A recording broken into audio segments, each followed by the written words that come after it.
Jezdecký klub Kolovrat se vydal na konci léta na svoje první mezinárodní závody do slovenského Pezinoku na soutěž Grand Prix o Malokarpatský Strapec. Naši jezdci Martin Šoupal a Frančeska Kolovrat-Krakovská podali za horkého letního počasí velmi kvalitní výkony a odvezli si z Pezinoku 2 výborná ocenění.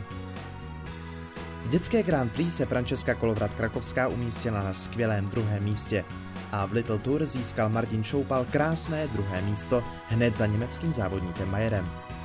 Mezinárodní závod byl pro naše jezdce a celý jezdecký klub Kolovrat velkou inspirací a možností, jak získat více zkušeností pro další významné parkourové mítinky doma i v zahraničí.